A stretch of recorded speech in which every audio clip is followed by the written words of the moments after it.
I'm gonna sound so husky. And anyway, I don't even know if they're dreams or not. We opened up to them! Yay, we opened up to all of our friends! Oh, good. And this guy, who I think was a ghost, kidnapped some kid, and also I think was in my head after, while I was sleeping. Anyway, yeah, I think I need to do some thinking, because, or I need to do something, because this is scary. Well, that's not what I was expecting to hear tonight. Are you okay, dude? Yeah! No! No. I'm kind of freaked out. It probably wasn't a ghost. Yeah, probably not. Yeah, definitely. Okay, fine. I'll go figure this out myself. Ah, dude, don't be like that. You got us. Aw, dudes. Dudes. Okay, fine. So we need to maybe see if there's like some ghosty stuff happening around here. Like from a source we can trust. Such as... Does the newspaper have like a ghost section? What? Why is that a dumb question? You know, we could go check the library for books about ghosts. Or just because you guys want to do the Ghostbusters. No, they have a local paper on file. Oh. But also, we can do a Ghostbusters thing. We could do a bunch of Ghostbusters things in the library. They'll go back a century. If there's some secret history of kidnapper ghosts, we'll find it there probably. Oh wow, I didn't know they had that. I thought it was just like a broken down old bunch of books. When's the last time you were at the library? We actually have one of the nicer ones around. Oh, how? Rich dude who paid for it way back when? Yeah, they set up a foundation and... Never mind, let's go. Can we regroup after? Sure. Okay, we'll be back.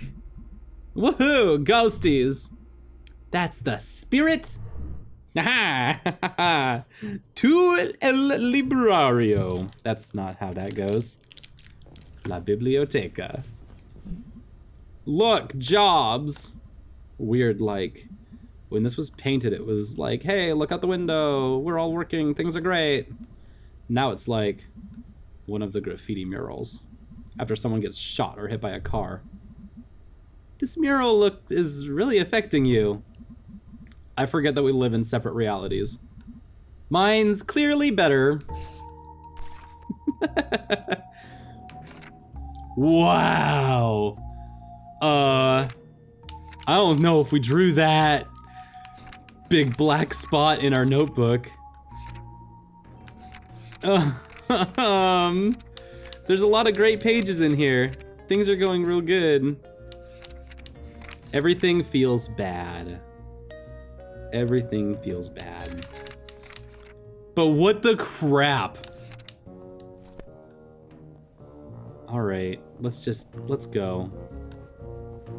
Wow, so this whole library is like dark and gloomy. This is a sick library. Hey, closing 2 hours. Okay, cool. Any idea where the microfiche is? Microfiche. Microfiche. 3rd floor. Okay, thanks. Up, up, up. Bet we have to walk it. Is there an elevator? Oh, good. No, it's gonna be one of those like dramas, like, oh, elevator's broken down, you have to take the stairs. And then you like get all sweaty up 3 flights of stairs. Classic sitcom. Classic tropes. Nice. It's a weird thing about video games, but you run into libraries a lot. Video games love going to the libraries. It's kind of, I don't know if anyone's ever noticed how often that happens, but 15 years old, let's see. Oh, here, I want to look at this. I thought it was just gonna be kind of like goofing. It never is, but I always think it's gonna. Let's look at this 50-year-old miner who is typing up the resume at the library, which is another of the many features that libraries make are awesome. I never think about getting a job when I'm old. 50's not really old. I mean, you should have money then, right? Ideally. It should be like guaranteed. Should be guaranteed in general. You're gonna join my young socialist chatterbox group? Yes. She like looks up like, okay. Money should be guaranteed. No, but speaking of things that are guaranteed, your local library has everything. Just shout outs to libraries because they're literally the greatest resource that you have that is probably not being used by you. Especially in America, I can especially speak for American libraries, but as an institution, they are freaking amazing. Hey, do I wanna record and like edit these YouTube videos that I'm making? I can go do that at my local library. That's something that I can just straight up do because they have Adobe Premiere and Photoshop and stuff all on their computers. I can go 3D print stuff at my local library. That's not literally like at every library, but part of what a library is a social technology support system. It's actually literally socialized technology that is available to the public. That's part of the point of a library. And so there's cool stuff that you can do. Go to your local library. Go to it. Go do stuff at it. Go be a part of it and be a part of your community. It's awesome. Also be a socialist. That's a little bit of a different side note. But capitalism sucks. And that's, there was actually, there was a part of a whole bunch of people were really angry about this. Is this the children's section? Holy crap. What? It's Charity Barity. What's Charity Barity? How do you not know Charity Barity? I assume this is something from school. The school of being 5 freaking years old. All right. So this was like a thing you liked as a kid. No, I hated Charity Barity. It does look really hateable. It was like you were kidnapped by a cult. It was like you were under some curse. And when they were like brainwashing you, instead of some cult guy with a wavy dagger and a magic mask, that's not. Okay, yeah, go on. Instead of that, it was this effing pink nightmare. You're scared of it? No, I was bored to death. It was talking forever about like being kind to others and like, I don't know, helping out old neighbors do engine repair. That sounds nice. Charity Barity helps old Mr. Plunko fix his hovercraft.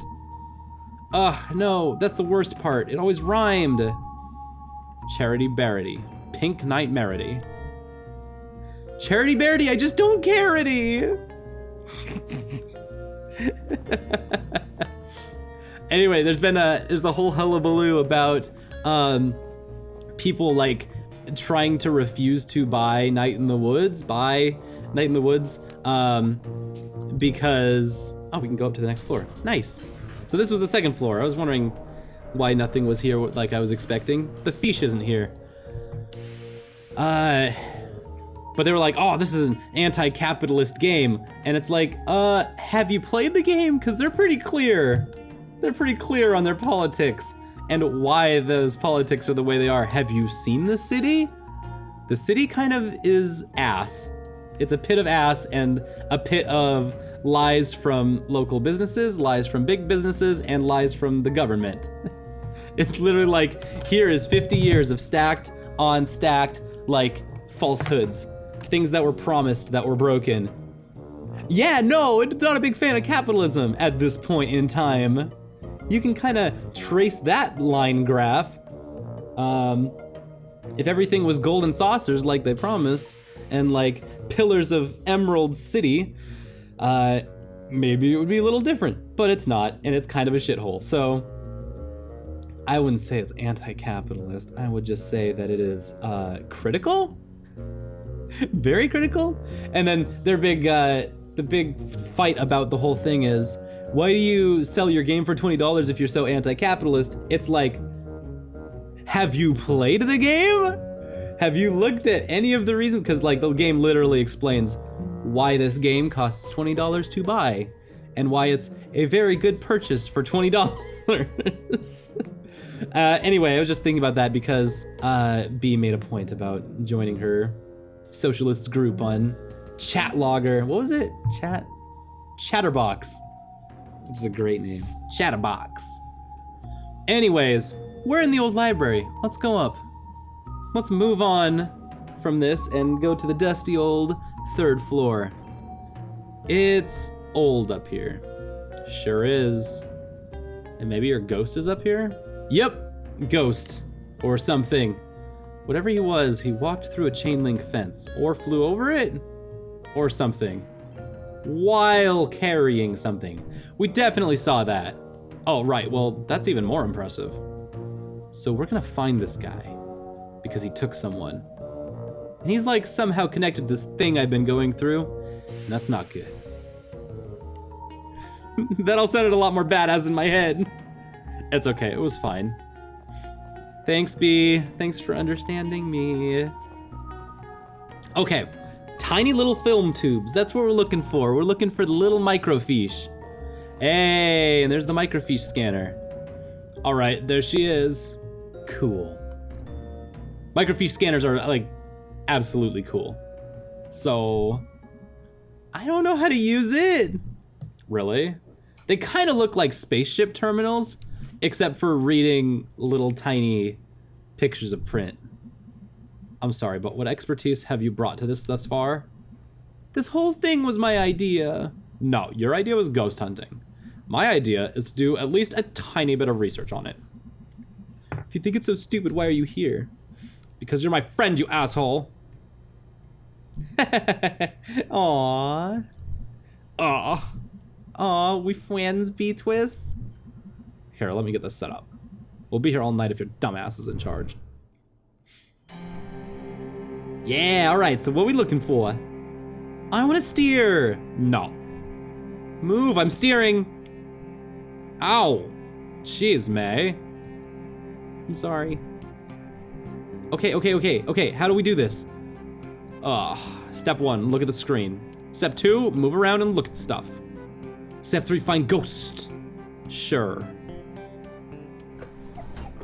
Tragedy at Stafford Mine. Events. Oh, there's more this way too. Strange but true, a tale of teeth. Deep Hollow County mourns. Sound off, opinion line. Ghostly rumors haunt New Historical Society. What's a good one to read? Strike lumbers on. Underground gases afflict many. Ooh. Samuel Coulson has purchased 10 acres of land on the outskirts of Possum Spring.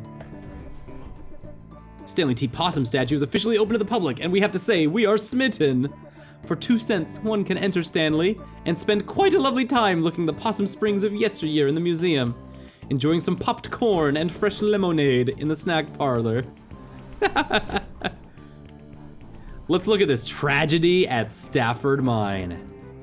An explosion occurred at 6:20 a.m. at the Stafford Mine. All work has ceased while men attempt to rescue any survivors. So far, 3 men have been pulled out alive, along with 20 dead. The explosion occurred 10 miles deep in the mine, and only one group of men were able to escape before the elevator's rope snapped, and the next group of men plummeted to their deaths. So far, hopes of finding more survivors is low. The main path to the tunnel caved in due to the explosion, and supervisors were still attempting to piece together exactly where everyone was during the accident. Wow! Oh, jeez. Aw, the pickaxe is brand new. Possum massacre. Oh, here we go. Severe violence broke out at the Stafford Mine. The bosses arrived to attempt to renew talks and were taunted by children present. Rocks were thrown, and the National Guard and strikebreakers opened fire on the crowd. After a few minutes, the smoke cleared and the gory scene revealed 9 miners dead and dozen more injured. A young brother and sister were also shot dead as they were delivering a package of food to their father and uncle, who was on strike below when the shooting broke out. The photograph of the 2 children who were shot out in cold blood has circulated far outside our little county. Wow, the heinous act has led to a personal visit from the governor to the strike site to meet with strikers. Independent inspectors were also brought in and talks finally began. What? That's ridiculous. And then the one right below it is like, strange but true. No, I'm already reading strange but true. Dang, this strike went bad. Hey, here's Little Joe. We've heard that name before. Little Joe, purportedly the ghost of Joe Shade, a miner who died in mysterious circumstances. You may not see the ghost, but you may see a fine for trespassing. So this rumor keeps going. That's the rumor we were told about in school. Pie piracy! Dear citizens, please make note to keep your pies safe during the pleasant weather we are experiencing. Several ladies have reported pies from the kitchen disappearing at alarming rates. Even worse, the picky culprit is leaving behind only the rhubarb pies. Ugh, that's completely understandable. Until this criminal is caught or the bad weather returns, we remind our housewives to make use of the pie safe indoors or stick to rhubarb. Progress Springs in Possum Springs. So we're putting together this really good picture of the town as it used to be and what the hell happened to shut that down.